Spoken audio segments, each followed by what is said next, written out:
Hi everybody, Shelley Tillman with our first discussion post. This week I'm going to be focusing on Mary Dyer.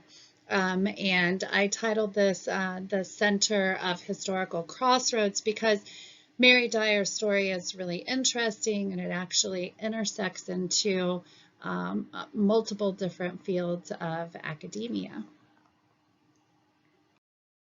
So who was Mary Dyer? Mary Dyer was friends with Anne Hutchinson. Anne Hutchinson was put on trial for not following the rules and religious beliefs within the Massachusetts Bay Colony.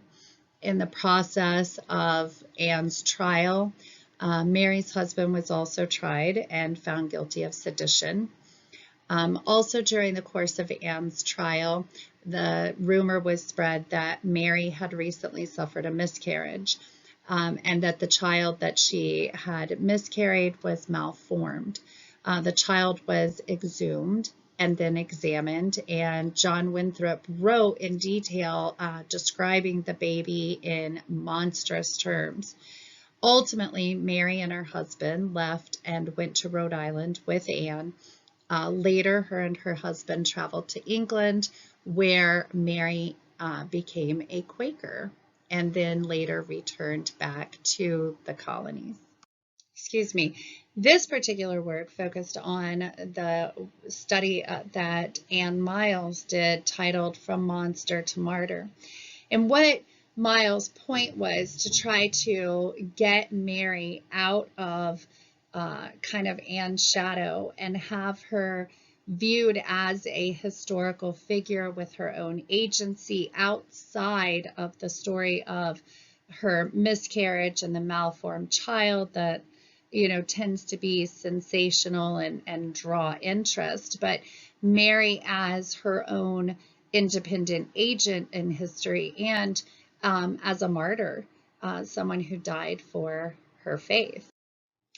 Miles' work was successful in terms of having Mary kind of come out of Anne's shadow and to be researched more as an individual rather than sort of a supporting character. And so we see that, or some examples of that in Stella Setka's work, where she put Mary Dyer, she discussed her as kind of the quintessential true woman of early America, where she had not previously been placed, and made her the focus of that study, which was actually more of a women's study than it was necessarily historical, although of course they crossed over.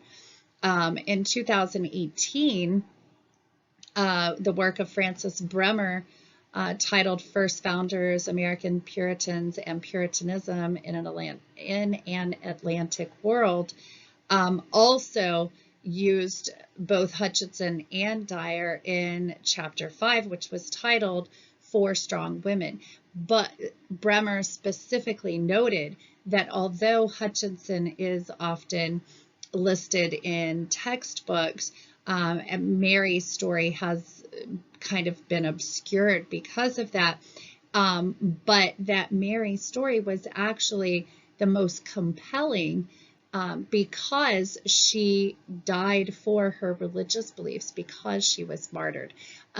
So it was really interesting to see how Miles' call for Mary to have her own historical agency was responded to in that way.